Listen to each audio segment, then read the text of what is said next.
오늘부터는 이제 시편 마지막 5번째 책 5권 시편 강해 설교를 시작하려고 합니다. 처음에 시편을 시작할 때는 좀 막막하기도 했습니다. 이 150편 설교를 어떻게 하나. 근데 이제 마지막 5권 설교할 부분에 왔습니다. 저는 시편 이 마지막 5권이 그동안 시편 모든 책에서 주신 은혜가 컸지만 가장 큰 은혜가 있다고 그렇게 믿어집니다. 여러분들도 매주 시편을 설교할 그 본문을 미리 꼭 읽으시고 묵상하시고 오시기를 바랍니다. 오늘 이 시편 107편은 시편 제5권의 시작입니다. 이 시편 107편은 시작이 하나님께 감사하라 하는 선포로 시작이 됩니다. 1절에 보면 주님께 감사드려라. 그는 선하시며 그의 인자하심이 영원하다. 이유는 구원받았기 때문입니다. 하나님이 우리에게 구원을 주셨기 때문이라는 겁니다. 2절에 주님께 구원받은 사람들아, 대적의 손에서 구원받은 사람들아, 모두 주님께 감사드려라. 이 패턴이 1절, 2절, 그리고 8절, 15절, 21절, 31절 5번이나 반복해서 나옵니다. 그러니까 시편 107편의 핵심 메시지는 하나님이 구원해 주시니 하나님께 감사드려라 하는 것입니다. 여러분, 힘들고 어려운 일이 참 많으시죠? 낙심하지 마시기 바랍니다. 하나님께 기도하시면 하나님께서 반드시 여러분의 처해져 있는 어려운 형편에서 여러분을 건져주십니다. 이것은 모든 성도들에게 있는 간증입니다. 4절에서 9절까지 보면 사막에서 길을 잃어버리고 그리고 먹을 것을 먹지 못하고 마실 물이 없고 완전히 기진맥진해져 있는 그 상태에서 그들이 하나님께 간절히 기도했더니 하나님께서 그들에게 길을 열어주시고 그리고 그 고통에서 건지셔서 사람들이 사는 성읍까지 그들을 인도해 주시고 목마른 사람들에게 마음껏 물을 마시게 하시고 줄인 사람에게 마음껏 양식을 먹게 하셨다. 그런 고백이 나옵니다. 이 고백은 이스라엘 민족의 간증입니다. 그들이 출애굽하여 광야를 지날 때 하나님이 그들을 그렇게 구원하셨습니다. 24절부터 27절까지 보면은 바다에서 큰 폭풍을 만난 선원들이 그 처절한 두려움 가운데서 하나님께 구원을 기도했더니 하나님께서 그들을 그 풍랑에서 건지신 내용을 말씀하고 있습니다. 29절부터 30절에 보면 폭풍이 잠잠해지고 물결도 잔잔해진다. 사방이 조용해지니 모두들 기뻐하고 주님은 그들이 바라는 항구로 그들을 인도하여 주신다. 하나님을 믿는 사람들이 다 가지고 있는 간증이고 감사의 제목입니다. 우리가 어떤 어려운 처지에 있든지 하나님께 기도하면 하나님은 반드시 우리를 건져내십니다. 물론 어떤 사람들은 어려움이 와도 하나님께 담대하게 기도 못하는 사람들이 있습니다. 오늘 10절, 12절에 보면 평소에 하나님의 말씀을 거역하고 하나님의 뜻대로 순종하지 않았던 사람들은 어려운 일이 생겼을 때 그 마음의 죄책감 때문에 하나님께 담대히 나가서 나를 구원해 주세요. 이렇게 기도하지 못할 수 있습니다. 그러나 오늘 시편 107편 기자는 그런 사람이라 하더라도 하나님의 말씀을 어기고 하나님의 뜻대로 순종하지 못했던 사람이라 하더라도 그가 어려움을 당하여 하나님께 회개하고 하나님의 구원을 간구하면 반드시 구원해 주신다는 겁니다. 13절에 그러나 그들이 고난 가운데서 주님께 부르짖을 때에 그들을 그 공경에서 구원해 주셨다. 여러분, 예수님과 함께 천국에 들어간 사람이 누구지요?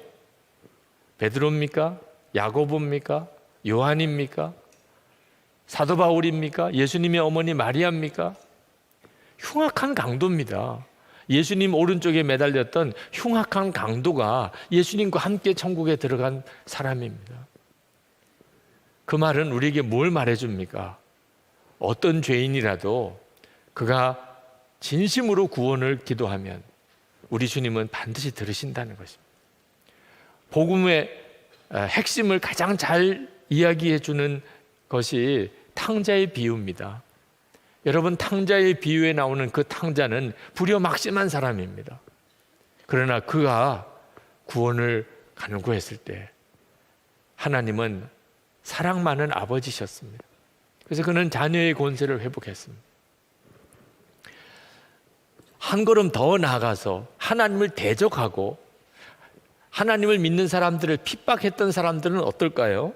17절 18절에 보면은 하나님께 반역의 길을 걷고 죄악을 저지르다가 고난을 당하는 사람에 대한 이야기가 나옵니다. 그 사람이 어떻게 하나님께 구원해 달라고 구할 수 있겠습니까? 하나님을 대적했고 하나님을 반역했던 사람이에요. 그러나 그런 사람이라 하더라도 그가 고난 중에 깨닫고 회개하고 하나님께 구원을 갈망하면 하나님은 반드시 그를 구원해 주신다는 겁니다. 19절 20절에 보면 그때에 그들이 고난 가운데서 주님께 부르짖으니 주님께서 그들을 공경해서 구원해 주셨다. 단 한마디 말씀으로 그들을 고쳐주셨고 그들을 멸망의 구렁에서 끌어내어 주셨다. 이 믿어지지 않는 말씀이 사도 바울에게 일어났잖아요. 사도 바울은 부활의 주님을 전한다고 스데반 집사를 돌로 쳐 죽이는 일에 주동자였습니다. 그는 많은 그리스도인들을 잡아서 감옥에 가둔 핍박자였습니다. 그런데 그가 구원받고 그리고 위대한 사도가 됐지 않습니까?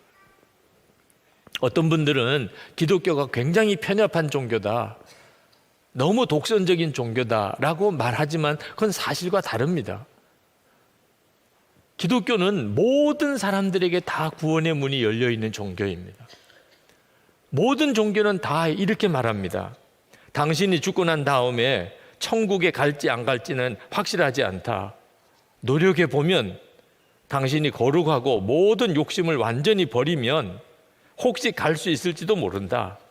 그러나 욕심을 완전히 버리지 못하면 지옥에 갈 수밖에 없다.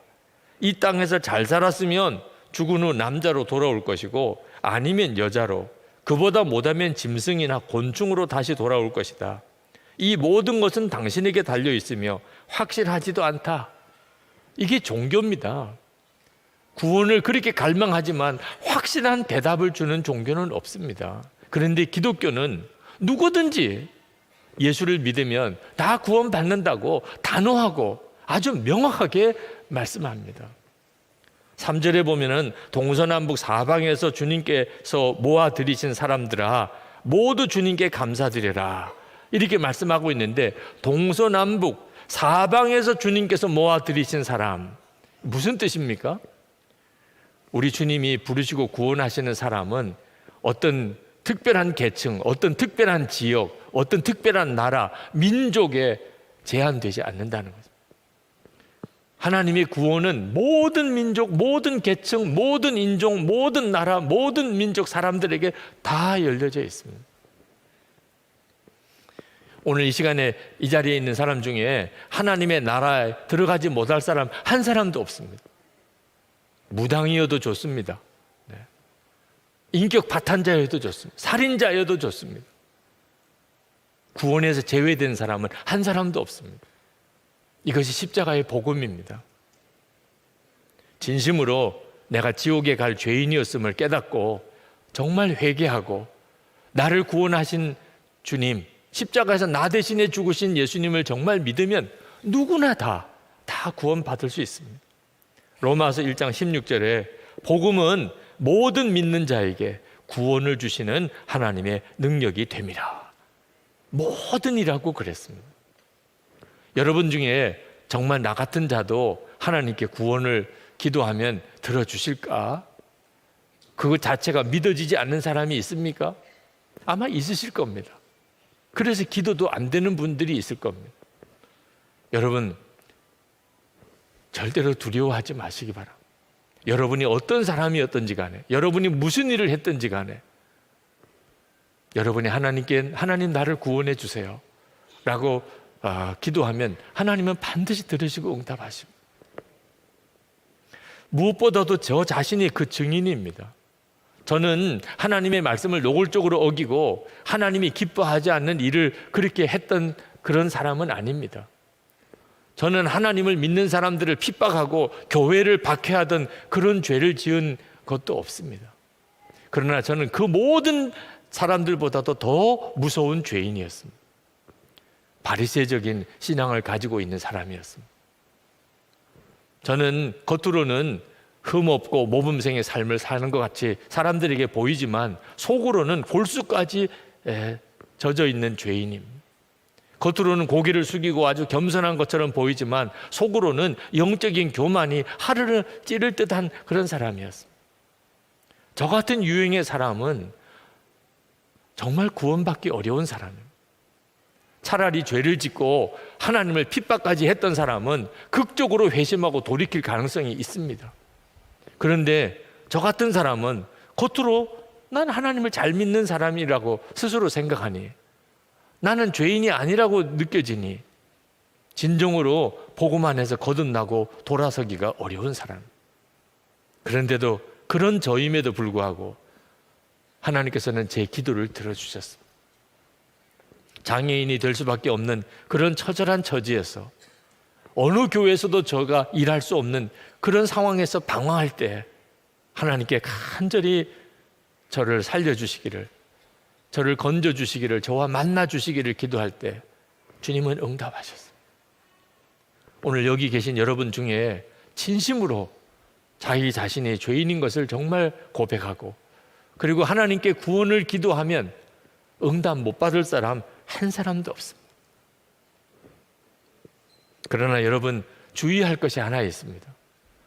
여러분이 하나님께 구원을 기도하되 여러분이 처해져 있는 지금 현재의 고난, 여러분이 빠져 있는 풍랑과 기근과 시험 가운데서 여러분들이 건짐 받는 것만 관심 가지시면 안 됩니다. 여러분을 그 환난과 어려움과 고통 가운데서 여러분을 구원해 내실 하나님, 그 하나님을 주목해 보셔야 합니다. 성경에 두 부자 이야기가 나옵니다. 누가복음 18장, 19장에 두 부자가 나옵니다. 한 부자는 부자 관원입니다. 그는 예수님께 와서 영생을 구했던 관원입니다. 또 한 부자는 세리 삭개오입니다. 그런데 이 두 사람이 천국에 들어가는 데 있어서 확연하게 달라졌습니다. 부자 관원에게 있어서 천국 들어가는 것은 너무나 어려웠습니다. 그래서 그는 결국은 천국에 들어가지 못하고 예수님을 떠나갔습니다. 그런데 세리장 삭개오는 쉽게 천국에 들어갔습니다.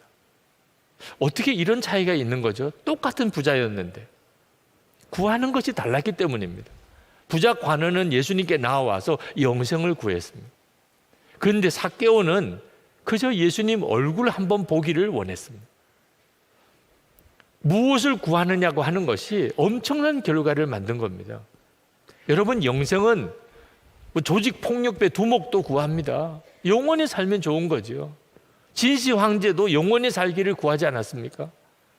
영생을 구하기는 구하지만 진짜 예수님을 바라보지 못한 사람은 그는 결코 영생을 얻을 수 없습니다. 그런데 삭개오는 영생을 구할 자격도 없다고 생각했습니다. 자기는 영생 꿈도 꿀 수가 없는 사람이라고 생각했습니다.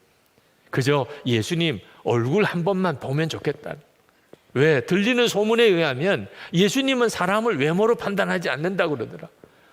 예수님은 사람을 겉모습을 보고 그렇게 사람을 대우하는 사람이 아니래더라. 도대체 그런 분이 누굴까? 그 예수님은 나를 만나는 주실까? 삭개오는 그저 오직 하나, 예수님 만났으면 좋겠다. 그 얼굴이라도 한번 보았으면 좋겠다. 그리고 뽕나무에 올라간 사람. 근데 그 삭개오는 예수님을 만났을 뿐만 아니고 영생을 얻었습니다. 오늘 이 시간에 우리가 정말 주목해 보아야 될 것은 어려움에서 건짐을 받는 것만 아닙니다. 나를 그 어려움에서 건져주실 바로 그 주님을 바라보는 것입니다. 우리는 예수님 안에서 이미 완벽한 구원을 받았습니다. 지옥의 저주에서 구원을 받아서 영생을 얻었습니다. 우리는 마귀 자식에서 하나님의 자녀가 됐습니다. 이것은 완전한 구원입니다. 1%도 부족한 것이 없습니다. 십자가에서 하나님께서 우리에게 허락하신 구원은 조금도 부족한 것이 없는 완전한 구원입니다. 우리가 영원한 구원, 십자가에서 허락하신 이 구원을 정말 깨닫고 나면, 그러면 우리의 삶 속에서 일어나는 여러 가지 어려운 문제들은 사실 아무것도 아닌 것처럼 여겨지게 됩니다. 어느 큰 찬양 집회 때 소록도에서 올라온 노인분들 10명 정도가 특별 찬양과 간증을 하는 순서가 있었습니다. 그들은 다 70대가 넘은 분들입니다. 그들은 10살 때 무렵에 나환자가 되고 30세쯤에 가서는 시력을 다 잃어버렸습니다. 그들은 다 시각장애인들이십니다. 그분들이 그 찬양 집회 온 많은 회중들 앞에 나가서서 거기서 하나님께 감사의 고백과 찬양을 올려드렸습니다. 그 중에 한 분이 간증을 하셨는데 이렇게 시작을 했습니다. 하나님의 은혜가 너무 감사해서 이 자리에 섰습니다. 하나님의 은혜가 감사할 게 없는 사람들 같이 보인 사람들이, 그 찬양 집회 때 모인 그 회중들, 그들과 그 앞에 나가 있는 이 10명의 노인들을 비교하면 가장 초라하고 가장 불쌍한 사람들입니다. 그런데 그들이 가장 충만한 은혜를 받고 가장 뜨거운 감사를 하나님께 올려드렸습니다. 나병 때문에 부모 형제로부터 버림받았습니다. 모든 세상의 소망이 다 끊어졌습니다. 그런데 그들은 그 자리에서 그렇게 기뻐하고 감사했습니다. 이유는 예수님을 믿고 그들이 구원을 받았기 때문에 구원의 확신이 생겼습니다. 영원한 소망이 그들의 마음속에 임했습니다. 그러고 나니까 자기를 버린 부모, 형제, 그동안에 원망했던 것까지 다 회개하게 됐다고 했습니다. 영원한 천국을 보는 눈이 열리고 나니까 나병에 걸린 것도 감사하고 앞을 보지 못하게 된 것도 감사한다고 했습니다. 여러분, 정말 이 영원한 구원, 영생의 구원을 얻은 사람이 가지는 특징은 놀랍습니다. 그것은 감사입니다. 감사. 랜디 알콘, 행복이라고 하는 책을 쓴 랜디 알콘이 그의 책에서 자기 사무실에 걸려있는 사진 이야기를 했습니다. 토고, 아프리카 토고의 어느 부족민 마을에 예수 영화를 상영을 해 주었는데 그 예수 영화를 통해서 예수님에 대해서 처음 들었습니다. 근데 그들이 예수님이 십자가에 달려 못 박히시는 바로 그 장면을 보는 그 순간에 그들의 얼굴을 사진으로 찍은 것입니다. 예수님이 십자가에 못 박히시는 걸 보고 그들이 얼마나 얼굴에 충격과 그리고 분노가 일어나는지 아주 생생하게 그 얼굴에 잡혀 있었어요. 그런데 더 놀라운 것은 그들의 눈에 눈물이 흐르고 있었다는 것입니다. 예수님의 십자가를 정말 바라보게 되면 우리 모두가 다 어떤 처지와 형편에 있든지 주님 앞에 무릎을 꿇고 그리고 울게 될 것입니다. 어려운 일을 만났다고 하나님 어쩌자고 저에게 이런 일이 일어납니까? 이렇게 말했던 사람이 주님의 십자가의 은혜를 알고 나면 주님 저에게 어떻게 이런 일을 행하셨습니까? 라고 하나님 앞에 감격하고 감사하게 됩니다. 정말 십자가의 은혜를 깨닫고 나면 그 십자가에 나타난 하나님의 말할 수 없는 사랑을 정말 알고 나면 그러면 다 일어나서 춤을 추며 노래하며 외칠 것입니다. 우리가 용서받았어. 우리가 다 용서받았다고. 너 정말 이게 믿어져? 우리에게 허락하신 우리 주님의 십자가의 은혜는 정말 말할 수 없는 놀라운 은혜. 십자가에서 나타난 하나님의 그 큰 사랑, 도무지 더 어떻게 설명할 수 없는 그 놀라운 사랑을 정말 알고 나면 그러면 지금 내가 겪고 있는 여러 가지 힘들고 어려운 문제들, 그런 문제들은 다 아무것도 아니게 됩니다. 하나님이 나를 능히 건지실 것이 믿어지니까. 나를 영원한 지옥에서 하나님의 나라로 옮기신 하나님께서 지금 내가 겪고 있는 이런 여러 가지 자질구레한 어려움에서 나를 건지실 것은 너무나 당연한 일입니다. 로마서 8장 35절부터 39절까지 이렇게 말씀합니다. 누가 우리를 그리스도의 사랑에서 끊으리요? 환난이나 공고나 박해나 기근이나 적신이나 위험이나 칼이랴. 기록된 바 우리가 종일 주를 위하여 죽임을 당하게 되며 도살당할 양같이 여김을 받았나이다 함과 같으니라. 그러나 이 모든 일에 우리를 사랑하시는 이로 말미암아 우리가 넉넉히 이기느니라. 내가 확신하노니 사망이나 생명이나 천사들이나 권세자들이나 현재일이나 장래일이나 능력이나 높음이나 깊음이나 다른 어떤 피조물이라도 우리를 우리 주 그리스도 예수 안에 있는 하나님의 사랑에서 끊을 수 없으리라. 십자가에 나타난 하나님의 사랑을 이길 고난은 이 세상에 없습니다. 십자가에 나타난 그 하나님의 사랑을 이길 수 있는 핍박도 이 세상에 없습니다. 십자가에 나타난 하나님의 그 사랑을 이길 수 있는 어떤 시련, 이 세상에 없습니다. 우리가 그 사랑을 소유한 사람, 이걸 깨닫고 나면 사람이 완전히 달라지게 됩니다. 제가 미국 집회 중에 달라스에서 첫 번째 교민 집회를 끝내고, 그리고 그 참석했던 그 교민들과 인사를 이렇게 쭉 나누는데, 맨 마지막에 어느 젊은 집사님 내외가 어린 아이와 함께 저를 기다리고 있더라고요.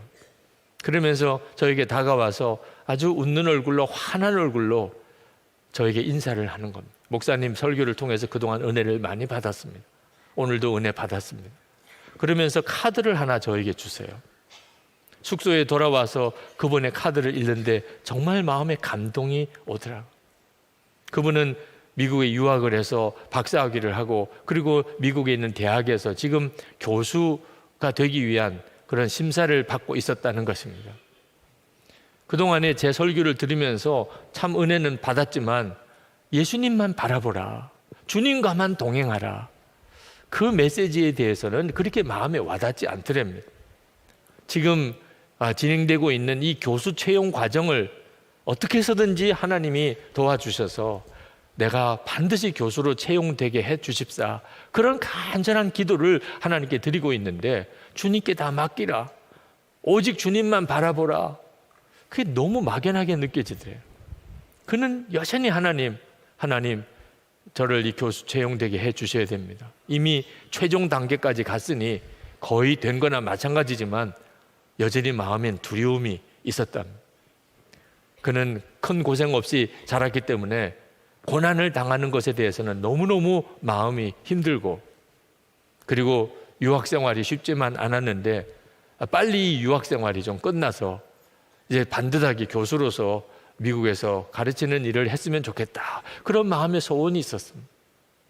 주님께만 전적으로 맡기라, 주님만 바라보라, 그건 자기에게 있어서는 너무나 힘들게 느껴졌습니다.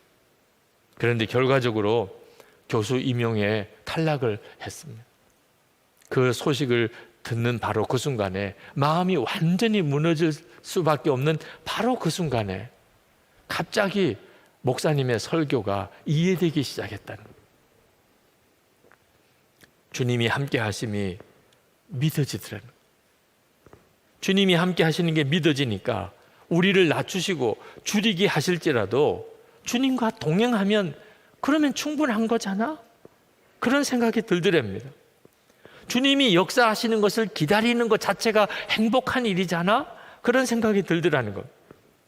그러면서 오직 예수님 그분으로만 살 수 있다는 것이 믿어졌다는 거예요.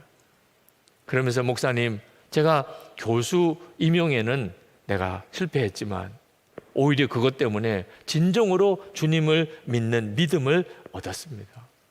그래서 목사님께 감사를 드립니다.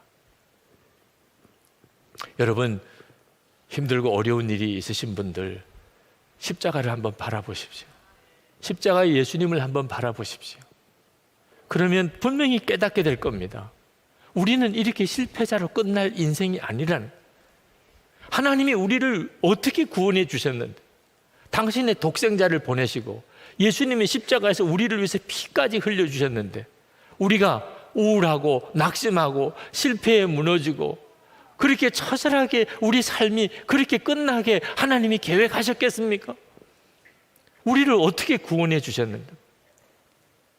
주님의 십자가를 바라보면, 함께 하시는 예수님을 바라보면 우리는 절대로 실패로 끝날 인생이 아닙니다. 그 믿음에서부터 우리 마음속에 담대함이 생기는 것입니다. 오히려 고난과 역경 중에 내 마음속에서부터 감사가 일어납니다. 주님이 반드시 나를 회복시키실 것이 믿어지니까, 주님이 나를 구원하실 게 너무 분명하니까, 하나님의 나를 포기하실 리가 없으니까 하나님이 역사하실 때까지 얼마든지 기다릴 힘이 생기는 것입니다. 저는 오늘 이 설교를 준비하면서 오늘 이 말씀을 듣는 이들 중에 구원이 필요한 분들이 많다는 사실에 대한 주의 마음을 받았습니다. 오늘 이 시간에 여러분, 나는 구원이 필요해, 그런 마음이 있으신 분들 있으실 겁니다. 그게 영혼의 구원이든지 또는 여러분의 마음의 극심한 고통에서부터 건짐을 받는 것이든지, 여러분들의 현실적인 삶의 문제 속에서 여러분이 건짐을 받는 것이든지, 어떤 것이든지 간에 하나님, 저에게는 구원이 필요합니다. 하나님, 저를 구원해 주세요. 오늘 시편 107편은 어려움을 당한 모든 이들에게 호소합니다. 주님께 부르짖으라. 주님이 너를 구원해 주실 것이라. 그리고 감사하게 만드실 것이라. 여러분 중에 하나님 앞에 오늘 나를 구원해 주옵소서, 그렇게 마음으로부터 기도가 되시는 분들 자리에서 일어나시기 바랍니다. 하나님 앞에 우리 같이 기도합시다. 그냥 말씀만 듣고 갈 수는 없잖아요. 말씀이 진짜 하나님의 말씀이라면 이루어져야 하는 거죠. 우리가 예수 믿고 구원받은 하나님의 자녀인데, 하나님, 이 말씀이 저에게 이루어지기 원합니다. 하나님 앞에 부르짖을 일에 있어서는 어떤 자격도 필요 없다고 하셨잖아요. 누구든지 하나님이 구원자이심을 믿고 자기 죄를 회개하고 주님, 나를 구원해 주옵소서 하면 주님은 구원하신다고 하셨지 않습니까? 이 시간에 주님께 간구합니다. 하나님의 구원을 갈망합니다. 주님, 응답해 주옵소서. 우리 다 같이 주여 한번 부르짖고 기도하겠습니다. 우리가 주 예수님을 믿는 것은 우리의 모든 염려와 근심을 주님께서 다 맡아주시기 때문에 그렇습니다. 여러분이 예수님을 믿고도 여전히 근심과 염려가 있다면 그것은 여러분이 가지고 있는 문제가 아주 크거나 어렵기 때문이 아닙니다. 여러분이 진짜 예수님이 믿어지지 않고 있기 때문에 그렇습니다. 저는 오늘 이 시간 여러분 앞에서 설교하는 것이 꼭 전도 집회 설교하는 기분입니다. 우리의 염려와 근심을 정말 맡아주시는 예수 그리스도를 소개하려고 하는 마음입니다.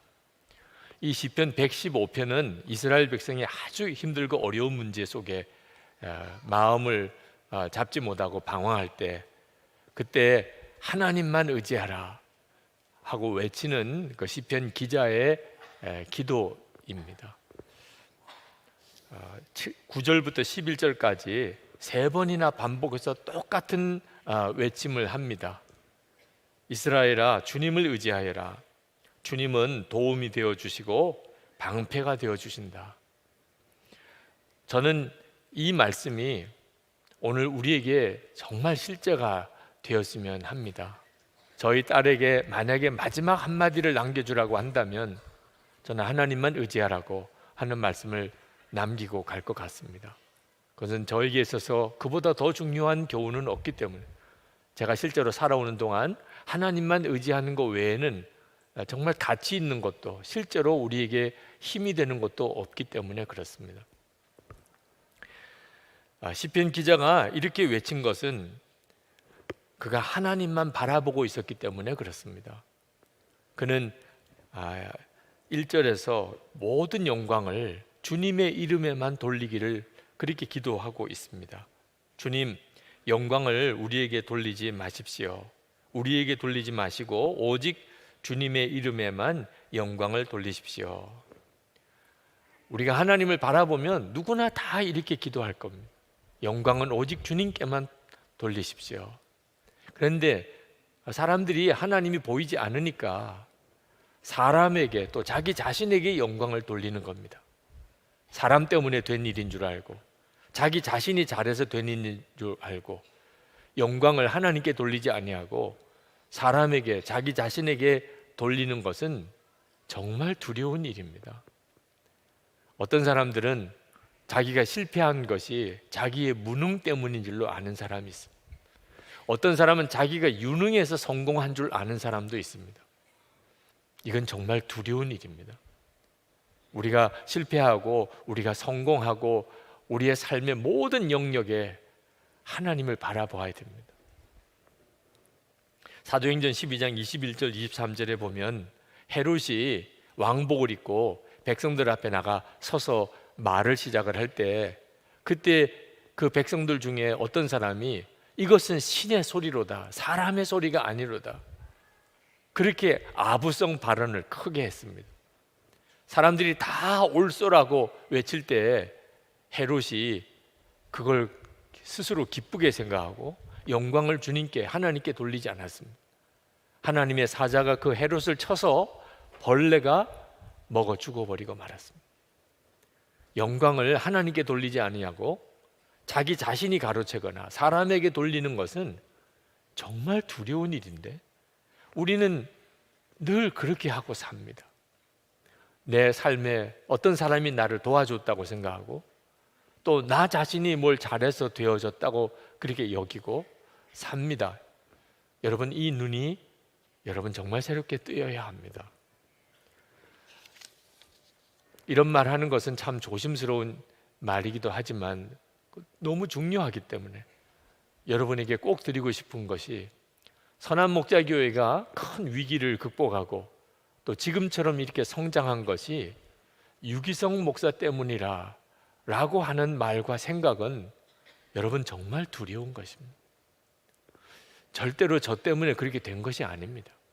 제가 한 일이라고는 오직 주 예수님만 바라보자고 외쳤던 것뿐이고, 장로님들과 교우들이 그래서 조금이라도 주님을 바라보려고 했었기 때문에 주님이 이 교회의 어려움을 해결하셨고 지금까지 교회를 이렇게 세우신 것입니다. 역사는 주님이 하셨는데 그게 유기성 목사 때문이라고 한다면 주님의 심정이 어떻겠습니까? 그것은 정말 화가 되는 것입니다. 하나님이 하셨습니다. 앞으로도 하나님이 하실 것입니다. 하나님께서 하나님의 택하신 사람을 통하여 계속해서 하나님의 일을 행하실 텐데 우리가 그 주님을 바라보면 우리는 앞으로 하나님이 더 놀랍고도 풍성한 은혜로 역사하시는 것을 우리가 보게 될 것입니다. 시편 기자가 정말 마음이 원통하고 애통해합니다. 그것은 세상 사람들이 너희 하나님이 어디 있느냐, 너희가 믿는 하나님이 어디 있느냐고 조롱하기 때문에 그렇습니다. 2절 말씀에 보면 어찌하여 이방 나라들이 그들의 하나님이 어디 있느냐 하고 말하게 하겠습니까? 그래서 시편 기자는 아주 크게 외칩니다. 3절에 우리 하나님은 하늘에 계셔서 하고자 하시면 어떤 일이든지 이루신다. 여러분, 이 말은 하나님은 세상 사람들이 섬기는 우상과 같은 분이 아니라 그런 뜻입니다. 하나님이 어디 계시냐고 조롱하는 사람들은 그들 나름대로 믿는 게 있습니다. 그걸 우상이라고 말합니다. 어떤 사람은 실제로 금은 또는 나무나 돌로 사람의 형상을 만들어 놓고서 거기다가 섬기는 사람도 있습니다. 어떤 사람은 마음에 의지하는 그런 우상도 있습니다. 여러분, 우상은 사람이 만든 것입니다. 절대로 우리에게 복을 줄 수도 우리의 문제를 해결할 수도 없습니다. 형태는 사람의 형태를 가지고 있지만 그 우상은 볼 수도 없고 들을 수도 없고 냄새 맡을 수도 없고 손과 발을 움직일 수도 없습니다. 그런데 그런 우상을 신이라고 섬기니 기가 막힌 거죠. 진짜 섬길 분은 하나님밖에 없습니다. 12절부터 16절까지 하나님이 어떤 분이신가를 말씀하고 있습니다. 하나님은 살아계신 분입니다. 하나님은 당신의 백성을 아십니다.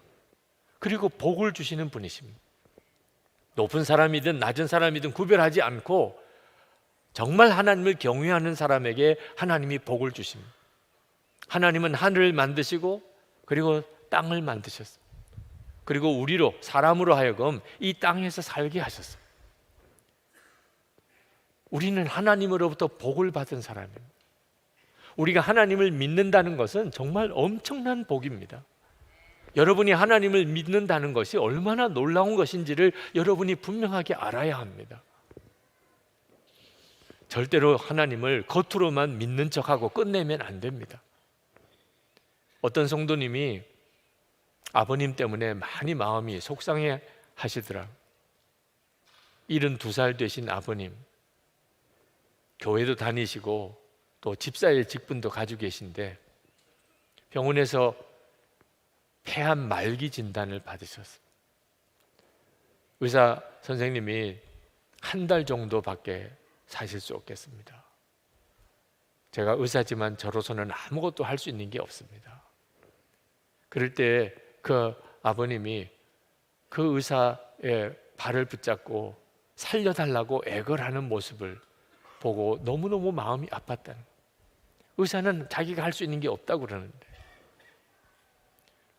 아버님 혼자 계시는 조용한 병상에서 처음 아들이 아버지에게 권면의 말씀을 드렸답니다. 아버님, 지난 72년의 생애를 하나님의 은혜로 사셨습니다. 하나님께서 아버님과 함께 하셨고 그동안에 건강하셨지 않습니까? 이제 폐암 말기라 의사도 어떻게 손을 쓸 수가 없답니다. 지금 방사선 치료나 항암 치료하기도 어렵답니다. 아버님, 이제는 진짜 하나님을 의지해야 될 때가 된 것 같습니다. 이제 진짜 하나님께 기도하고 하나님을 의지합시다. 아무 말씀을 하지 않고 듣기만 하시더래요. 여러분, 하나님을 의지하는 믿음이 여러분에게 있습니까? 어떤 처지와 형편이 오더라도 나는 하나님을 믿어. 그리고 그 하나님께 여러분의 문제, 염려, 근심을 전적으로 다 맡겨버릴 수 있습니까? 그 믿음이 있어야 하는 것입니다. 우리가 하나님 외에 의지하는 것은 대단히 두려운 일입니다. 여러분, 절벽에 난간이 이렇게 있는데 기댈 수 있는 힘이 없는 난간이어서 누가 거기다가 기대는 바람에 그 난간이 쓰러져서 절벽에 떨어졌다면 저는 그것은 너무나 많은 사람들이 지금 이 세상을 살아가는 모습이라고 생각합니다. 도무지 나를 지켜줄 수가 없는데, 나를 받쳐줄 수도 없는데 나는 그렇게 해줄 거라고 믿고 사람을 의지하고 돈을 의지하고 자기 재주를 의지하고 그렇게 살아가고 있습니다. 결국은 어떻게 됩니까? 완전히 무너지는 삶을 사는 거예요. 우리가 진짜 의지할 수 있는 대상은 오직 하나님밖에 없습니다. 우리가 하나님을 정말 의지하지 못하면 그것은 우리에게 다 고통으로 다가옵니다. 이스라엘 백성들이 출애굽하게 되었을 때 그냥 상상으로 생각해 볼 때 그들이 얼마나 이것저것 챙겨가는 게 많았겠습니까? 피난을 가야 됩니다. 집을 떠나서 이제 어딘지 모르게 정처 없이 피난을 가야 됩니다. 그러면 들고 메고 하여튼 어떻게 할 수 있든지 먹을 것 그리고 입을 것 뭔가 도움이 될 만한 것들을 챙겨가지 않았겠습니까? 잔뜩 짐을 지고 그리고 집을 나섰을 것입니다.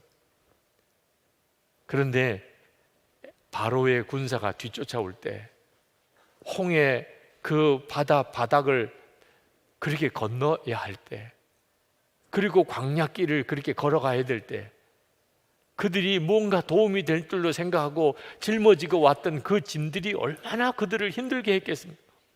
결국은 다 버리지 않았겠습니까? 마지막 남은 금붙이 뭐 부피도 많이 나가는 것도 아니고 혹시 급하면 혹시 쓰임 받을까 금붙이 하나 숨겨두고 가지고 갔던 것마저 어떻게 했습니까? 금송아지 만들었잖아요. 그렇게 끝났잖아요. 하나님 외에 뭔가 의지가 될 만한 것들이 결국은 우리를 힘들게 하는 거예요. 우리를 고통스럽게 하는 것입니다. 여러분, 우리가 정말 하나님을 정말 의지하고 살려면 우리의 영이 살아야 합니다. 영이 살아있는 사람만 하나님을 의지할 수 있습니다. 하나님이 이스라엘 백성을 선택하셨지만 이스라엘 백성들은 하나님을 온전히 믿고 또 의지하지 못했습니다. 하나님의 말씀을 끊임없이 거역했습니다. 그때 하나님께서 이스라엘 백성을 하나님의 자녀로 삼으시기 위하여 놀라운 계획을 세우셨습니다. 그것은 이스라엘 백성들의 마음에 하나님의 말씀인 성경 말씀을 심어주고 그리고 성령께서 그들 속에 오시는 것이었습니다. 그래서 그 속마음을 완전히 뒤집어서 하나님의 뜻대로 사는 자가 되게 만들어 주셨습니다. 이게 우리에게 이루어진 것입니다. 그 하나님의 계획이 지금 저와 여러분에게 이루어진 겁니다. 하나님의 말씀이 우리 안에 들어왔고 그리고 하나님의 성령이 우리 가운데 오셨습니다. 그래서 우리 영이 산 자가 되었습니다. 영이 살아있는 자만 하나님을 전적으로 의지할 수 있습니다. 영이 죽어있는 사람은 하나님을 의지하고 싶어도 의지할 수가 없습니다. 그러므로 여러분이 정말 하나님을 의지하고 믿고 그렇게 살기를 원한다면 성경을 읽어야 됩니다. 성경을 읽고 성경을 묵상하고 성경을 배우는 것이 필요합니다. 우리가 믿는 하나님에 대해서 알아야 하나님을 의지할 거 아니겠습니까? 여러분이 성경을 읽으면 반드시 하나님이 정말 살아계신 하나님, 정말 놀라우신 능력의 하나님, 사랑이 많으신 하나님, 항상 함께 하시는 하나님이신 것을 알게 됩니다. 그래서 하나님을 믿고 의지할 수 있는 믿음이 놀랍게 일어나게 됩니다. 여러분 또한 기도해야 합니다. 기도가 우리 영이 힘을 얻는 방법입니다. 지난 몇 년 동안 하나님은 제 마음속에 계속해서 기도를 더 뜨겁게 하라는 마음의 부담을 주셨습니다. 나름대로 그렇게 해보려고 애를 썼지만 하나님의 마음에 드시는 것 같지가 않았습니다. 근데 최근에 하나님께서 저에게 아주 구체적으로 매일 1시간 이상 기도하고 기도하는 운동을 하라고 하는 마음을 주셨습니다. 여러 가지 사인으로 주셨습니다. 성도들의 형편을 하나님께서 눈으로 열어 보여주셨습니다. 죽은 것은 아니지만 힘이 하나도 없는 정말 중환자와 같은 그런 너무너무 영적으로 연약한 모습들인 것을 보여주셨습니다. 너무나 마음이 애통했습니다. 그때 하나님이 주신 말씀이 1시 동안도 깨어 있을 수 없더냐. 하나님 1시간 기도하는 일에 대하여 제가 이제는 더 이상 뒤로 미루지 않겠습니다. 이번 금요 성령 집회 때부터 1시간 기도 운동에 대한 말씀을 전하면서 1시간 기도 운동을 하려고 합니다. 온 교우들에게 부탁드립니다. 한 사람이 매일 1시간씩 기도하는, 어쩌다가 한번 그렇게 하는 게 아니고 매일 1시간, 반드시 1시간 이상은 기도한다면 그 인생은 완전히 달라집니다. 여러분 한번 상상해 보십시오. 선한목자교회 모든 성도들이 매일 1시간 이상씩 기도한다면 도대체 무슨 일이 일어나겠습니까? 그 일을 시작하자는 겁니다. 이번 금요 성령 집회 때 오셔서 한번 함께 그 일을 같이 시작해 가면 좋겠습니다. 꼭 1시간 이상 기도하실 분만 오시기 바랍니다. 기도 안 할 분들은 괜히 분위기만 흐리니까 안 오셔도 됩니다. 여러분 기도하되 반드시 기도 일기를 써보시기 바랍니다. 여러분이 정확하게 기도했던 내용이 무엇인지 여러분 스스로가 알게 되고 하나님은 도대체 어떻게 응답하시는지 여러분이 보게 됩니다. 그래서 기도의 힘을 더욱 얻게 됩니다. 그리고 하나님이 말씀하시면 무조건 순종하는 겁니다. 하나님만 의지한다는 것은 그런 뜻입니다. 하나님이 하라 하시면 무조건 아멘입니다.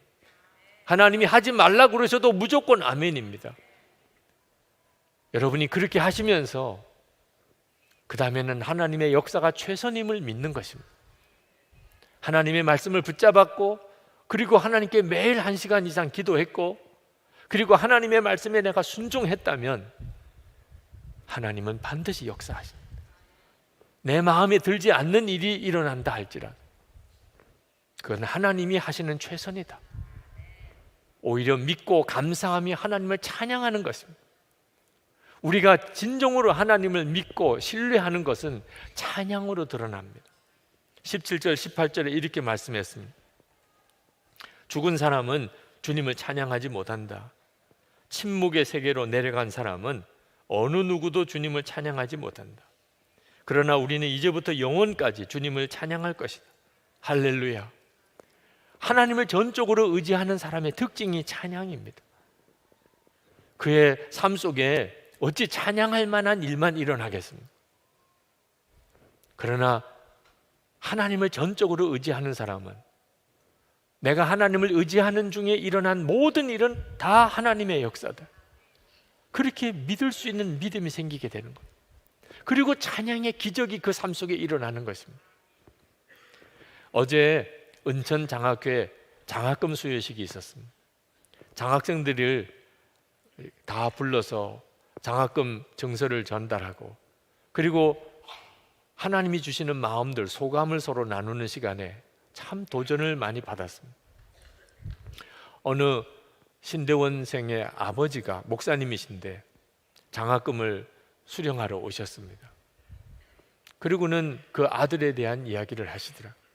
그 목사님은 목회가 많이 어렵고 늦게서야 아내와 두 아이, 네 가족만 함께 교회를 개척을 했습니다. 그러니 얼마나 힘들었겠습니까? 목회에 대한 실패와 좌절감으로 힘들어하는 때에 대학을 졸업한 아들이 아버지를 좀 만나자고 하더래요. 만났습니다. 아버지, 저는 목사가 되기 위해서 신대원에 가려고 합니다. 깜짝 놀랐습니다. 아니, 아빠가 이렇게 목회 실패하고 이렇게 힘들게 목회하는 것을 너가 보면서도 너는 어찌 목사가 될 생각을 했느냐. 그랬더니 그 아들이 말을 하더랍니다. 아버지가 정말 실패했는지 아닌지 한번 확인하러 가세요. 어디로 가라는 거냐? 누구에게 가라는 거냐?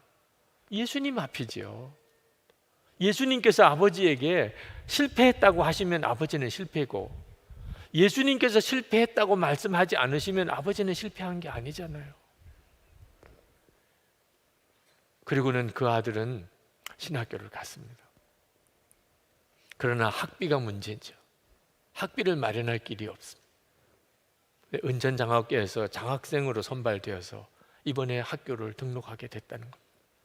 저는 그 목사님의 아들의 고백, 개척교회 하시는 아버지의 그 어려운 현실을 보면서도 이건 실패가 아니야. 주님의 마음으로 그렇게 고백할 수 있는 그것이 저는 찬양이라고 믿습니다. 찬양은 꼭 노래만 부르는 게 아닙니다. 믿음으로 고백하는 모든 것은 찬양인 것입니다. 선교사님 딸을 대신해서 장학금을 받으러 오셨습니다. 그 선교사님이 선교 사역을 하면서 가장 힘든 것이 자녀들 교육이었답니다. 도무지 자녀들을 제대로 공부시킬 수 있는 여력이 없어서 늘 힘들어 하는데 10대가 된 딸이 어느 날 아빠, 저도 선교사예요. 그렇게 고백을 하더라고요. 그 말이 얼마나 대견하게 느껴지는지, 그래, 내가 선교사라고 그렇게 생각하니 참 감사하구나. 이제부터 너는 선교사답게 한번 살아보거라. 그랬더니 그 딸이 하는 이야기가, 아빠, 저희 학비 때문에 걱정하지 마세요. 제가 혼자서라도 공부할 수 있어요. 저는 선교사예요. 그러면서 혼자서 공부해서 검정고시로 중학교, 고등학교 학력 인정을 받았습니다. 그리고 대학에 들어갔습니다. 그러나 딸을 학비를 지원해 주지를 못하니까 한 학기 휴학을 하고 또 한 학기 휴학을 했습니다. 너무너무 미안하더래요. 근데 그 딸이 하는 이야기가, 아빠, 나 선교사예요. 괜찮아요. 선교사는 그래도 괜찮아요. 그런데 은전장학교에서 장학생으로 뽑아주어서 학교에 등록을 할 수 있게 됐다고 고백을 하더라고요. 그 선교사님의 딸 언제 한번 만나보고 싶어요. 네. 그가 노래 부른 건 아니지만 그의 고백은 하나님 앞에 드려지는 찬양이죠. 이것이 하나님을 전적으로 의지하는 자의 고백입니다. 하나님을 가장 잘 의지하고 믿었던 사람을 꼽으라면 성경에 나오는 인물 말고는 조지 밀러 목사를 아마 대부분 꼽을 것입니다. 조지 밀러 목사님은 술주정뱅이고 그리고 도벽이 있었습니다. 그래서 감옥에도 갔다 온 사람. 그가 20살 때까지는 참 방황했습니다. 그런데 20살에 그가 예수님을 영접하고 거듭났습니다. 그 이후에 73년 2개월 그는 전적으로 하나님만 의지하고 살았습니다. 전적으로 하나님께 기도하고 하나님의 응답으로 살았습니다. 그는 자기 혼자서 그저 잘 먹고 잘 산 것도 아닙니다. 고아들을 10,000명이 넘는 고아들을 그가 먹이고 입히고 그리고 길러냈습니다. 200명의 선교사님을 도왔습니다. 42개국을 돌아다니면서 300만 명에게 복음을 전했습니다. 엄청난 일을 했습니다. 전적으로 하나님만 의지하고.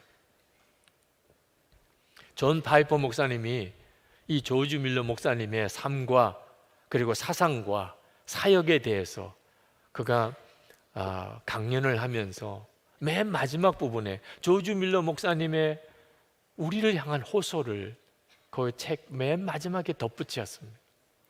저는 오늘 설교를 마무리하면서 그 조지 밀러 목사님의 호소를 여러분에게 마지막 결단을 위해서 들려드리고 싶습니다.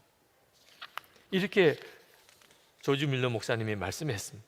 사랑하는 그리스도인들이여, 모든 염려와 무거운 짐과 필요를 다 하나님께 맡기는 행복한 길을 가지 않으렵니까? 이 길은 나처럼 여러분에게도 열려 있습니다. 누구나 마음을 다하여 주님을 신뢰하고 주님께 모든 짐을 내려놓고 곤고한 날에 그분을 부르도록 초대와 명령을 받았습니다. 그리스도 안에 있는 형제들이여, 이렇게 살지 않으시겠습니까? 그러기를 진정으로 바랍니다. 여러분에게 어떤 어려움과 부족함이 있을지라도 평안하고 즐거운 마음을 유지하게 되기 바랍니다. 살아계신 하나님, 하늘 아버지가 여러분을 돌보신다는 것을 여러분이 알고 있기 때문입니다. 여러분, 정말 조지 밀러 목사님이 그렇게 살았던 것처럼 우리도 그렇게 살 수 있습니다. 또 그렇게 살아야 합니다. 그게 예수를 믿는다는 것입니다. 그러나 여러분 중에는 조지 밀러 목사님처럼 일생 5만 번 기도하고 응답받고 오직 기도로만 하나님만 의지했던 그 삶을 내가 어떻게 살 수 있겠어? 마음이 답답하고 자신이 없는 분들이 상당히 많이 있으실 겁니다. 근데 여러분, 왜 그런 마음이 드는지 아십니까? 여러분이 하나님을 제대로 의지하며 살아본 경험이 부족하기 때문에 그렇습니다. 만약에 이 시간 여러분에게 여기 나와서 악기를 연주하라고 하면 악기 연주할 줄 모르는 사람은 아마 거의 멘붕 상태가 될 겁니다. 만약에 여러분에게 요리를 하라고 하는데 한 번도 요리를 해본 사람이 없는 사람이라면 아마 그는 너무너무 난감할 것입니다. 여러분이 영어를 잘 하지 못하는데 영어 통역을 하라고 만약에 시킨다면 아마 다 정신이 하나도 없게 될 것입니다. 왜 그렇습니까? 안 해봤기 때문에 그런 겁니다. 그러나 여러분이 악기를 연주하든 또는 요리를 하든 또는 영어를 하든 또는 수영이나 운동을 하든 꾸준히 1년, 2년, 3년, 4년 그렇게 해보신다면 아마 다 악기도 연주하고 그리고 요리도 하고 영어도 자유롭게 하고 그렇게 하게 될 것입니다. 우리가 무슨 일이든지 계속해서 집중하여 그렇게 하면 누구나 다 그 분야의 전문가가 됩니다. 여러분, 우리가 우리 인생을 살아가는 동안 이것저것 볼 만한 일이 많이 있겠지만 다른 거 다 하지 못한다 하더라도 한 가지는 분명히 해야 할 것, 그 분야에 있어서 전문가가 되어야 할 것이 있다면 무엇이겠습니까? 하나님을 믿는 사람으로 하나님을 믿고 의지하는 삶에 있어서 전문가가 되어야 되잖아요. 여러분이 나이가 들어가면 들어갈수록 다른 건 다 몰라도 하나님이 믿어지고 그래서 내 마음의 두려움과 염려가 다 사라지고 평안과 기쁨이 내 마음속에 넘치는 그런 삶을 살아야 되잖아요. 그게 어떻게 시작이 됩니까? 이제 하나님만 의지하기로 내가 결단하는 거죠. 그 결단의 시간이 있어야 그 다음에 1년, 2년, 3년, 4년이 다 의미가 있는 것입니다. 오늘 이 시간에 여러분들은 정말 하나님만 의지하는 삶을 시작해 보시기 바랍니다. 두려워하지 마십시오. 주님이 여러분을 도우십니다. 우리의 영이 살아있다면 우리 안에 말씀이 있고 성령께서 우리 안에 와 계십니다. 우리만 혼자서 몸부림치는 거 아닙니다. 우리 주님이 계속해서 우리를 이끄십니다. 전도 집회라고 그렇게 생각이 들었다고 말씀을 드렸는데, 오늘 이 시간 염려와 근심이 많고 두려움이 많은 분들에게 하나님만 의지하기를 도전합니다. 이 시간에 한번 결단해 보십시오. 그러나 그저 분위기 따라서 그저 일어나지는 마시기 바랍니다. 내가 그동안 하나님만 전적으로 의지했나? 하나님을 안 믿은 건 아니지만 하나님의 말씀을 읽고, 그리고 하루 이상 1시간 이상 기도하고, 하나님의 말씀에 전적으로 순종하고, 그리고 되어지는 모든 일에 대해서 믿고 찬양하며 내가 살아보았나? 주님, 제가 오늘 이 시간부터 그렇게 살아보겠습니다. 전에 한번 그런 결심을 했던 적은 있지만 흐지부지 되었는데, 주님, 제가 다시 한번 전적으로 하나님을 의지하는 삶을 제가 시작해 보겠습니다.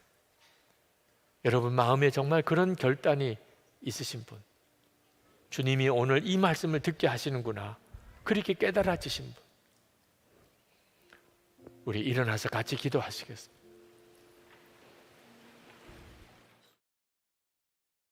이 시편 127편 말씀으로 오늘 하나님이 우리에게 주신 특별한 은혜를 받기를 원합니다.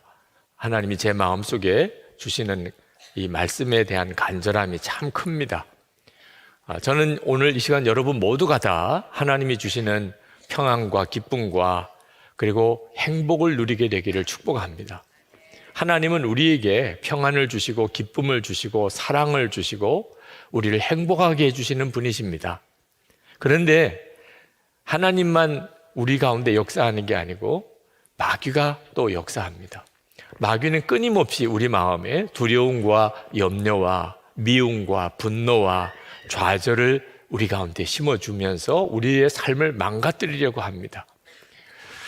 여러분 잘 분별해야 됩니다. 여러분의 마음과 생각이 근원이 있습니다. 주님이 주시는 것이 있고 마귀가 주는 것이 있습니다. 이걸 분별을 못하면 마귀가 주는 마음을 품고 그리고 비참하게 살게 됩니다. 우리는 마귀가 우리 마음속에 심어주는 생각을 이길 재간이 없습니다. 우리에게는. 그러나 하나님은, 하나님을 사랑하는 자, 그 마음을 하나님은 지키실 수 있습니다. 그래서 하나님이 기쁨도 그리고 평안도 사랑도 우리 가운데 주시는 겁니다. 그래서 하나님을 믿지 못하는 사람은 참 불쌍한 사람입니다. 그들이 세상을 어떻게 살아갈까 걱정도 됩니다. 시편 127편 1절 2절을 보면 하나님이 세우지 않으면 집을 세우는 것이 다 헛되고 하나님이 지켜주지 않으면 성을 지키는 것이 다 헛되다고 말하고 있습니다. 하나님이 하시는 겁니다. 사람이 일찍 일어나고 늦게 눕고 그리고 뭔가 돈을 벌어 먹기 위해서 수고하고 애쓰는 일이 많지만 나중에 다 보면 그게 다 허사입니다. 노력한다고 고생했다고 잘 사는 게 아니잖아요. 하나님이 하시는 겁니다. 하나님께서 우리에게 주실 것을 주시고 세우시고 지키시는 겁니다. 그러니까 우리가 반드시 하나님을 전적으로 의지하고 주님을 의뢰하고 살아야 합니다. 하나님이 살아계신 것을 정말 믿는다면, 그리고 오늘 말씀이 정말 사실이라고 믿어진다면, 그럼 누구도 다 하나님께 자신의 삶의 문제 다 맡겨버릴 것입니다. 스펄전 목사님이 영혼의 주인이라는 설교에서 이렇게 말했습니다. 주님을 보게 된다면 당신은 무릎을 꿇고 제발 그분을 따르는 무리에 들게 해달라고 간청하게 될 것입니다. 하나님을 위해서 헌신하는 것에 대해서 부담스럽게 생각하는 사람들이 많습니다. 이유는 하나님을 만나지 못했기 때문에 그렇습니다. 하나님을 만나고 그분이 어떤 분인지 알게 되면 하나님의 쓰시는 그 무리 속에 들어가기를 갈망하게 됩니다. 그 은혜의 눈이 여러분에게 열리기를 축복합니다. 우리는 애초에 만들어지기를, 창조되기를 하나님을 전적으로 믿고 하나님께 모든 문제를 맡기고 그렇게 살도록 만들어졌습니다. 우리가 그렇게 만들어진 존재입니다. 그걸 어떻게 알지요? 잠자는 거 보면 압니다. 우리가 하나님을 전적으로 믿고 우리 삶의 모든 걸 맡기고 사는 그런 존재인 것을 우리가 매일 경험하는 것이 잠을 자는 겁니다. 오늘 이 시편 127편의 유명한 구절이 2절에 사랑하는 자에게, 하나님이 사랑하는 자에게 잠을 주신다는 표현입니다. 근데 이 정확한 표현은 오늘 새 번역으로 읽으셔서 보시겠다시피 하나님이 잠을 주신다는 게 아니고 잠을 자는 동안에도 복을 주신다는 것입니다. 그러니까 오늘 이 시간에 여러분이 예배드리고 설교 듣는데 잠이 오는 것을 하나님이 사랑하신다고 주장하면 안 됩니다. 아유, 하나님이 나를 사랑하시나 봐요. 이렇게 잠을 주시는 거 보니. 아닙니다. 하나님이 여러분에게 말씀하시려는 것은 우리가 자야 될 시간에 잘 때도 하나님이 우리에게 복을 주신다는 겁니다. 여러분, 우리는 정말 잠을 많이 잡니다. 하루에 적어도 3분의 1은 잡니다. 평생을 생각하면 우리가 살아가는 동안에 사실 잠을 엄청나게 많이 잡니다. 3분의 1은 그냥 자는 겁니다. 하나님이 그렇게 만드셨습니다. 자는 동안에 아무것도 못 하잖아요. 생각도 마음대로 못 하잖아요. 완전한 무방비 상태. 내가 할 수 있는 것은 아무것도 없이 그냥 잠만 자는. 그러니 한편으로는 걱정도 됩니다. 노력하고 애써서 사는 줄로 아는 사람들은 잠자는 게 아까운 겁니다. 그런데 여러분, 우리가 잠자는 동안에 해는 뜨고 또 달도 뜨고 하루가 지나가고 세상은 변함없이 다 돌아갑니다. 하나님이 다 하십니다. 우리 자신도 그렇습니다. 우리는 그냥 자는 것뿐인데 우리 몸이 자는 동안에 회복이 되어서 그 다음날 하루를 살아갈 힘을 회복하잖아요. 제일 많이 자는 존재가 갓난아기입니다. 거의 하루에 18시간도 잡니다. 그런데 그렇게 자면서 그 아이들이 자랍니다. 자는 동안에 자라게 만드신 거죠. 어린아이만 아닙니다. 우리 자신이 매일 하나님을 믿고 하나님께 다 맡기고 그냥 잠만 자는 삶을 우리가 살아가는 겁니다. 이창호 박사님 바디 바이블이라는 책에서 잠은 하나님께서 당신의 품에 우리가 안기라고 우리를 품어주는 시간이라고 그랬습니다. 우리가 자는 시간은 하나님 아버지의 품에 안기는 겁니다. 이제 내게 와서 쉬라. 모든 문제 다 내게 맡기고 푹 자거라. 우리가 잘 때마다 하나님은 우리를 그렇게 초청하시는 겁니다. 그러니 여러분, 정말 우리는 하나님을 정말 믿고 맡기고 살도록 만들어진 존재잖아요. 여러분이 그 사실을 분명히 명심해야 합니다. 우리가 하나님을 정말 믿고 주님께 문제를 다 맡기고 살면 그 다음 짜증날 일, 우울할 일, 염려, 근심, 조급할 일 없어집니다. 한동대학교 초대 총장이었던 김영길 박사님이 고생 많이 하셨습니다. 한동대학을 설립하는 과정에서 겪었던 어려움은 정말 상상이 안 될 정도입니다. 하루는 얼마나 모욕적인 그런 일을 겪으셨는지 저 사람 저러다가 죽을 수도 있다. 너무 마음에 충격이 되고 그리고 스트레스가 쌓이는 일이라 어떻게 견딜까. 그런 참 어려운 일을 겪은 날 그 아내 되시는 김영애 권사님이 이러다 남편 정말 죽는 거 아니야? 이런 걱정이 되는데 정작 그 김영길 총장님은 집에 오셔서 저녁을 아주 잘 드시더래요. 그리고 주무시는데 금방 숙면을 하시더래요. 너무 감사하더랍니다. 이렇게 잘 드시고 잘 주무시니 너무 감사하다. 그러면서도 정말 이해도 안 되고 믿어지지도 않아요. 어떻게 그럴 수 있는지. 그래서 그 다음날 아침에 물었대요. 여보, 당신 어제 그런 일을 겪고도 어떻게 그렇게 깊이 잠을 잘 주무실 수 있느냐, 마음의 상처도 안 되느냐. 그랬더니 김영결 총장님이 대답을 아주 간단하게 대답하셨대요.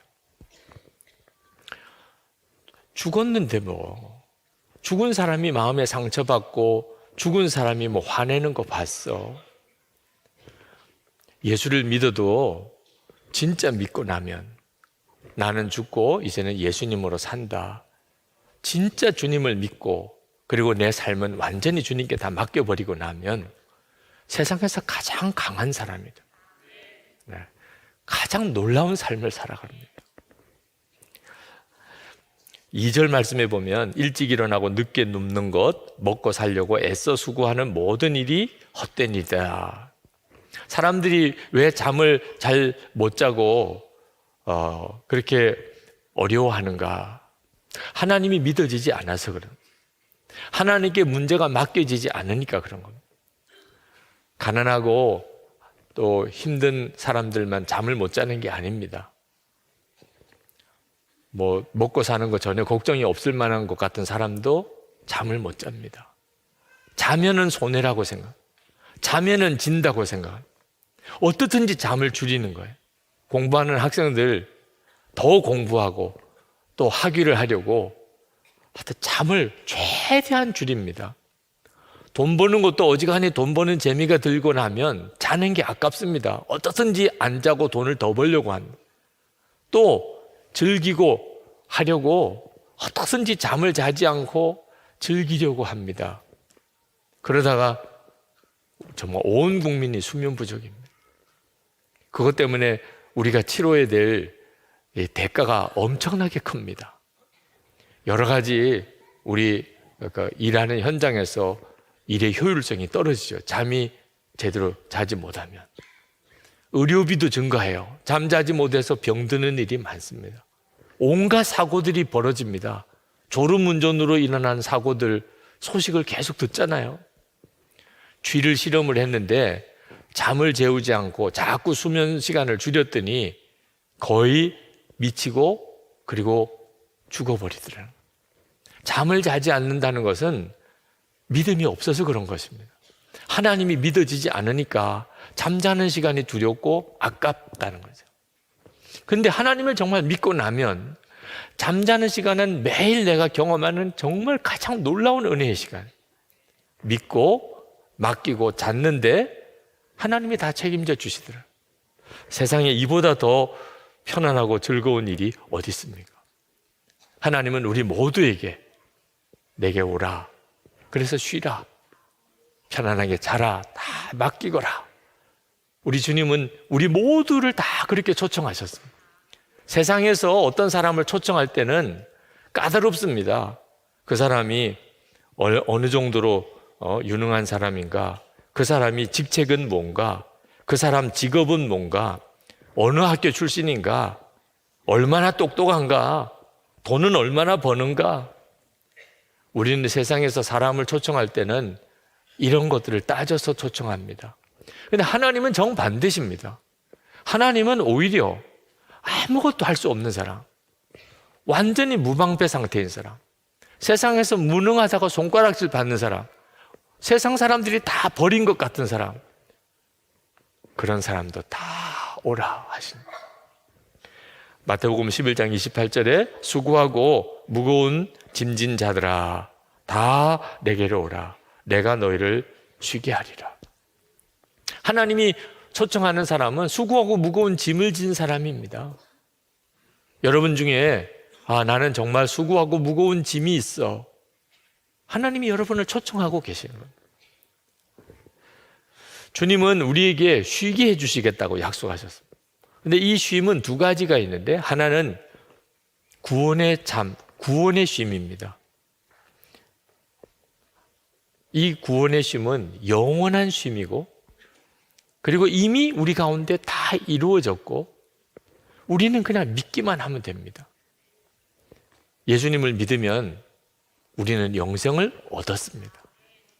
열심히 노력해서 앞으로 구원을 얻을 사람이 아닙니다. 우리는 이미 구원을 받아 누리는 사람. 우리가 할 일은 감사하고 찬송하기만 하면 됩니다. 그 구원의 쉼을 우리 모두가 다 받았습니다. 또 하나의 쉼이 있습니다. 그것은 일상의 삶 속에서 누리는 쉼입니다. 이 일상에서 누리는 쉼은 구원의 쉼에서부터 오는 것입니다. 하나님이 나를 위해서 독생자까지 주시고 예수님 나 위에 십자가에 죽으셨음을 내가 믿고 내가 구원받았다는 확신이 내 마음속에 있으면 그 다음에 그 사람은 하나님께 자신의 문제를 다 맡기고 삽니다. 예수님이 나의 주님이시니까 주님께 염려와 근심을 다 맡기고 산. 그럴 때 우리가 일상의 삶 속에서도 진정한 쉼을 누리게 되는 겁니다. 그런데 분명히 예수를 믿고 구원을 받으신 것은 분명한 것 같은데 일상의 삶의 쉼을 누리지 못하는 사람들이 있습니다. 누가 그렇죠? 맡기지 못하는 겁니다. 하나님께 자신의 염려, 근심의 짐을 맡기지 못하는 거예요. 하나님께 맡기지 못하면 하나님도 그에게 일상의 쉼을 주실 수가 없습니다. 어떤 분들은 그런 말씀을 하십니다. 염려하지 마라, 다 맡기라 하시는데 그게 더 어렵다는 거예요. 염려하지 않는 게 염려하는 것보다 더 어렵다는 거예요. 참 말도 안 되는 일이죠. 여러분, 무거운 짐을 지고 너무너무 힘들어서 비틀거리는 사람에게 그 짐을 내려놓으세요. 내려놓으셔도 됩니다. 그랬는데 이 짐을 내려놓는 게 더 힘들어요. 뭐 말이 안 되잖아요. 내려놓으면 된다는데 내려놓는 것도 어렵다니 이게 참 기가 막힌 일이죠. 혹시 여러분 중에 목사님 제가 그렇습니다. 염려하지 않는 게 더 힘들고 주님께 맡기는 게 정말 안 됩니다. 그러시는 분들 오늘 잠을 자실 때 밤에 잠을 주무실 때 하나님이 나에게 이 믿음 주셨구나. 다 맡겨야 자는 거죠. 네. 이렇게 하는 거구나. 하나님이 우리에게 모든 무거운 짐, 염려, 근심을 다 맡기고 사는 것을 매일 경험하게 하셨어요. 맡기고 자는 거죠. 이런 감각으로 하는 거구나. 염려하지 말라, 두려워하지 말라. 잠을 잘 때 그냥 나는 잠에 빠지고 모든 거 이제 주님께 다 맡기고 자는 것처럼 그렇게 하라는 거구나. 꼭 명심하기 바랍니다. 여러분, 우리가 주님이 우리에게 내게 와서 쉬라, 모든 짐을 다 내게 맡기라 라고 부르시는 이 주님의 초청이 얼마나 복된가를 알아야 합니다. 너무너무 부드러운 초청이죠. 그죠? 내게 와서 쉬라, 내게 다 맡기라. 얼마나 부드럽습니까? 법원에서 출두 명령서가 나오는 거하고는 완전히 분위기가 다르죠. 그런데 여러분 꼭 명심해야 돼요. 주님의 부르심은 너무나 부드럽고 너무나 우리를 편안하게 하는 부르심이지만 그 부르심은 대단히 심각하고 또 다급한 부름이라는 것입니다. 주님이 와서 쉬라, 내게 다 맡기라 이렇게 말씀하시는 것은 법원에 출두하라 하는 명령과는 전혀 다른 분위기지만 만약에 내가 그렇게 하지 않으면 법원의 출두 명령서보다 더 무서운 결과를 가져오게 됩니다. 많은 사람들이 염려를 맡기라 자기가 선택하는 줄 압니다. 염려를 맡길지 안 맡길지. 그래서 주님께 염려를 맡기지 않고 사는 사람이 많습니다. 오늘도 이렇게 설교만 듣고 가시는 분이 많을 거라고 생각이 들어서 마음이 안타깝습니다. 주님의 이 내게 와서 쉬라, 내게 다 맡기라, 모든 것은 하나님 내가 다 하는 거야 이렇게 말씀하시는 것은 우리에게 있어서 매우 다급한, 매우 중요한 엄격한 말씀입니다. 이제 주님이 이 땅에 오실 날이 옵니다. 모든 사람들 다 주님 앞에 모여서 주님을 뵙게 될 겁니다. 그때 주님이 내게 와서 쉬라, 내게 다 맡기라 하는 말씀에 아멘 그렇게 하고 순종한 사람에게는 내가 천국과 그 영원한 빛 속에 들어오라. 주님은 그렇게 그에게 말씀하실 것입니다. 그런데 주님이 다 맡기라, 내게 와서 쉬라 염려하지 마라 말씀하셨는데 그렇게 하지 않은 사람이에요. 주님이 슬픈 말씀을 하실 것입니다.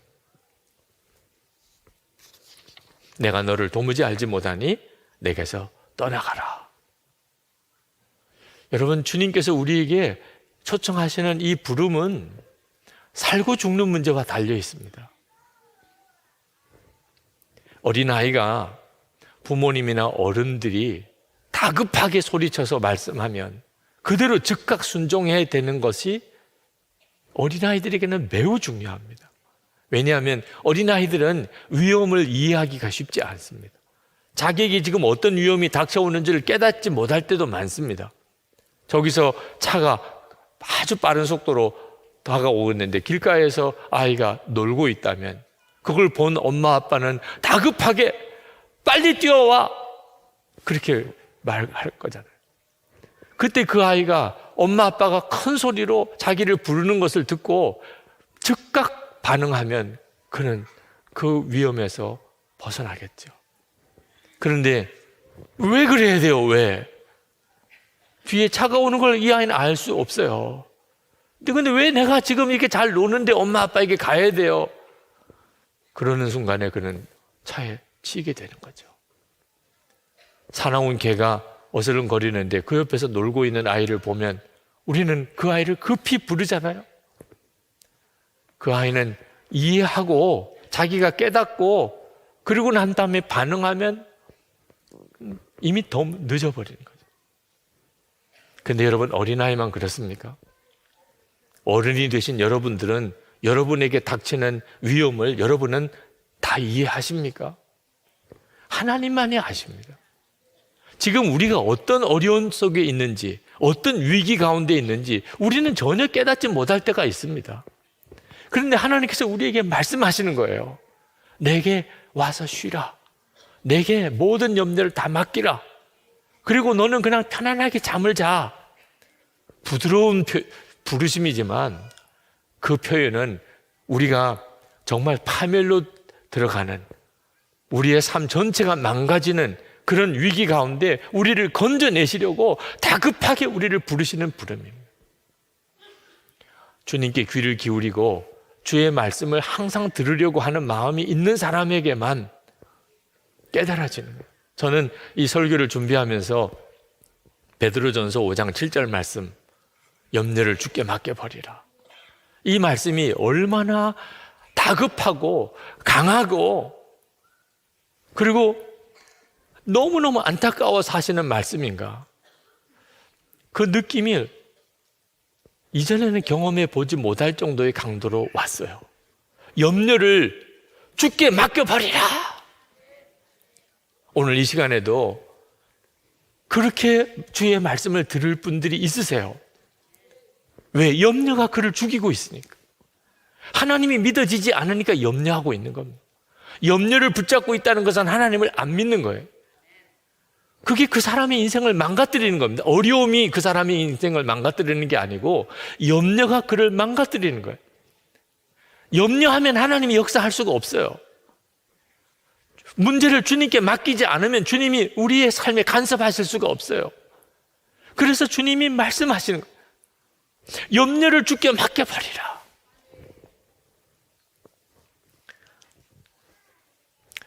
염려를 하는 것은 온갖 질병을 일으키기도 합니다. 그래서 염려하지 마라, 스트레스 받지 마라, 그 건강을 위해서 그렇게 하라 이렇게 권하기도 합니다.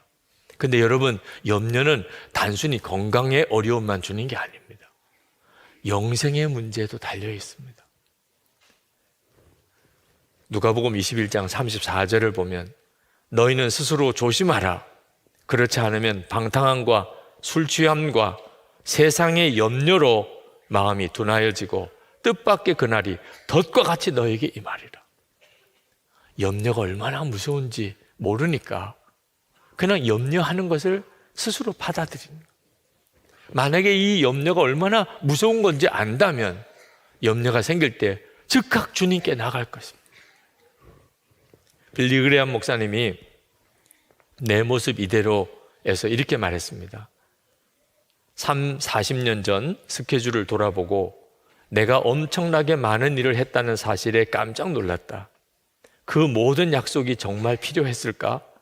받아들일 일과 거절해야 할 일을 분별 있게 판단했는지 나는 잘 모르겠다. 나는 가족과 매일 함께 하지 못했다. 하나님께 가까이 나아가 그리스도의 형상을 좀 더 닮아가는 영적 성숙을 위한 시간을 더 가졌어야 했다. 나 자신만을 위해서가 아니라 다른 사람을 위해 더 많이 기도했어야 했다.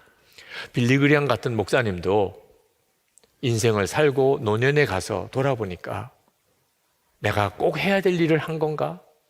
하기는 너무나 많은 일을 했는데 사실 내가 더 힘써야 되는 것은 주님 앞에 더 다가가는 것, 그리고 더 많이 기도하는 것이 아니었을까? 여러분, 이 후회가 빌리그리암 목사님만의 후회입니까? 여러분은 지금까지 살아온 인생을 한번 돌아보십시오. 얼마나 소중한 인생인데 얼마나 쓸데없는 일에 많은 시간을 낭비했습니까? 주님께서 내게 오라, 다 맡기라, 편안하게 잠을 자라 하신 말씀은 아무것도 하지 말라는 뜻이 아닙니다. 주님과 함께 하자는, 우리가 겪고 있는 모든 일이 다 주님과 함께 하자. 주님과 함께 하는 것이 쉼입니다. 주님이 나와 함께 하신다는 게 믿어지는 게 쉼이다니까. 그러면 우리에게 부딪히는 모든 일들이 다 즐거운 일이 됩니다. 기대가 됩니다. 하나님의 역사에 대해서 바라보게 됩니다. 인생 전체가 달라지게 되는 거예요. 저는 나이가 드는 것이 이제 좀 두려워지는 때가 됐습니다. 한 해 한 해, 올해도 이렇게 한 해가 지나가고 또 한 살 나이가 들 때가 됐는데 이제는 그 일이 가슴에 이렇게 두려움이 되는 일도 많습니다. 염려도 하나둘 이렇게 생기게 됩니다. 그래서 마음에 하나님 앞에 결심을 한 것이 있습니다. 하나님, 제가 염려하지 않겠습니다. 걱정하는 것을 포기합니다. 그렇게 결단했어요. 왜? 자꾸 염려와 근심거리가 저를 갉아먹는 것을 알았기 때문에. 하나님을 믿지만 어디서부터인지 계속 염려와 근심거리가 생기는 거예요. 하나님, 저 이제 염려 안 하겠습니다. 결단을 해야 된다는 걸 알았어요. 여러분, 염려할 일이 없으니까 염려가 안 되는 적은 없습니다.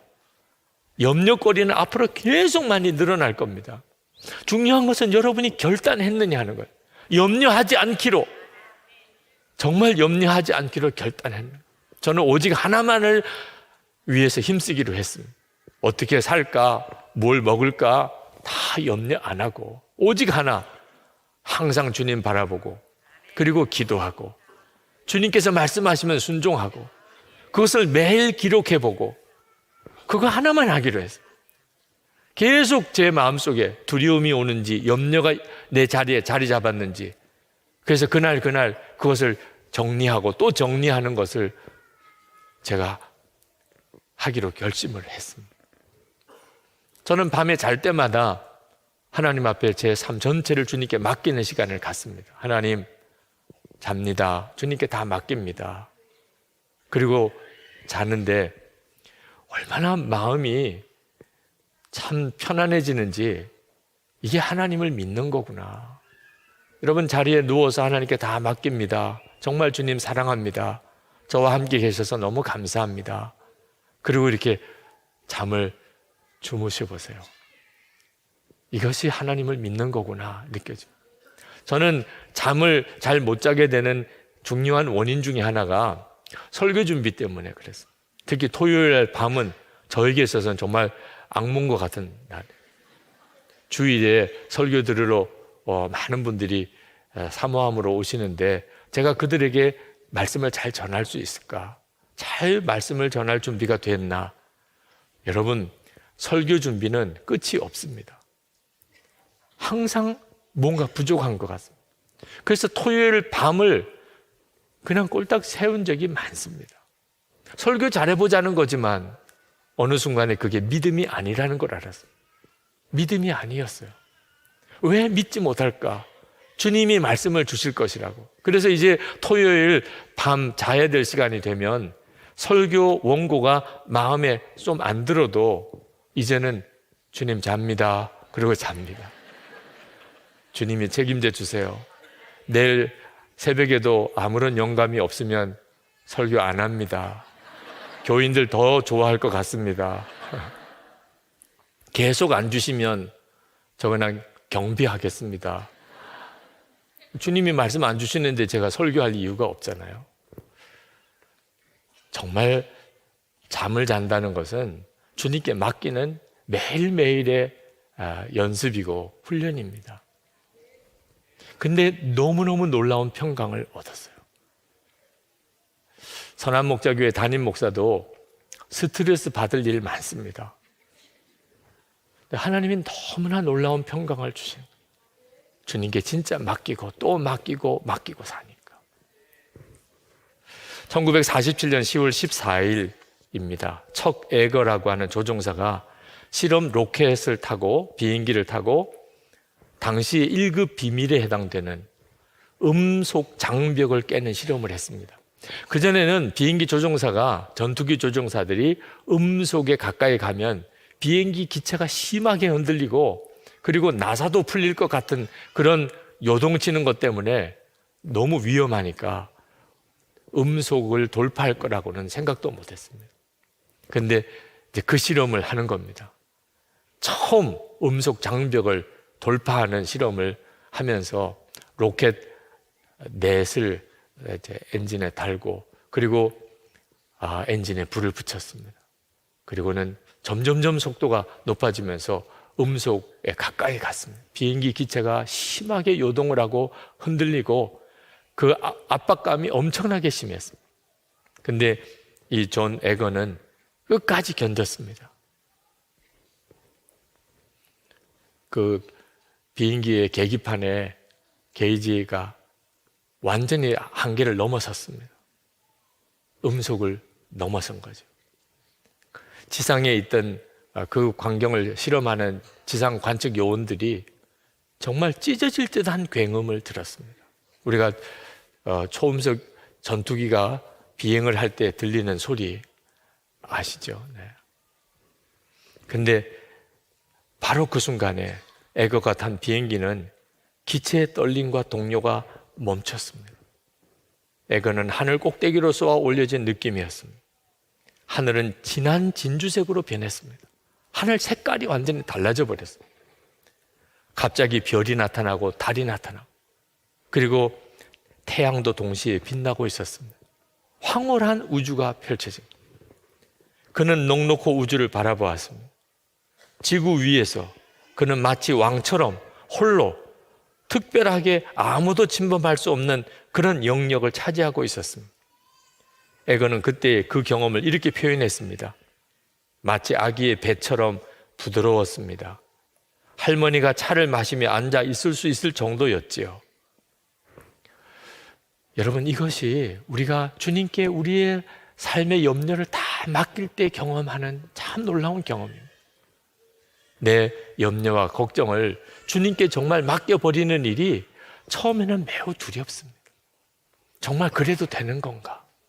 그러나 우리가 하나님을 진짜 믿었고 주 예수님이 지금 나와 함께 계신 것이 정말 사실이라면 우리는 반드시 그 믿음을 가져야 합니다. 그러면 하나님이 여러분에게 하나님만 완전히 믿는 자에게만 누려지는 은혜와 평강을 주십니다. 시편 127편 3절에서 5절까지 보면 자식은 주님께서 주신 선물이요 태안에 들어있는 열매는 주님이 주신 상급이다. 젊어서 낳은 자식은 용사의 손에 쥐어있는 화살과도 같으니 그런 화살이 화살통에 가득한 용사에게는 복이 있다. 그들은 성문에서 원수들과 담판할 때에 부끄러움을 당하지 아니할 것이다. 이 말씀은 요즘 시대에 우리가 읽으면 너무 시대에 안 맞는 말씀입니다. 요즘 젊은 부부들 아기 안 낳으려고 합니다. 이건 사회적인 심각한 문제를 지금 가지고 오고 있습니다. 이유가 뭐지요? 애 낳아서 기를 자신이 없다. 이제는 자녀 낳아서 기를 수 있는 게 너무 희생이 크다. 오늘 말씀하고는 완전히 반대지요. 하나님을 진짜 믿고 맡기지 못할 때 이제 자식도 낳을 수가 없어. 그로 인한 우리 미래는 정말 끔찍한 거죠. 하나님을 정말 믿고 우리의 생사화복을 주장하시는 분이 진짜 하나님을 믿게 될 때 자녀는 정말 복 중에 복입니다. 이게 얼마나 큰 차이가 있습니까? 우리가 하나님을 정말 믿고 완전히 주님께 맡겼을 때 우리 가정에 얼마나 놀라운 하나님의 역사가 일어나는지 다음 주일에 말씀을 드리겠습니다. 시편 128편에 한 가지 분명한 것은 지금 이 시간에 하나님은 우리에게 모든 사람에게 다 초청하신다. 내게로 오라, 편히 쉬라, 모든 것 다 맡기라. 우리가 그걸 아멘으로 받으면 하나님은 정말 살아계시고 우리의 삶을 온전히 지키시는 것을 경험하게 됩니다.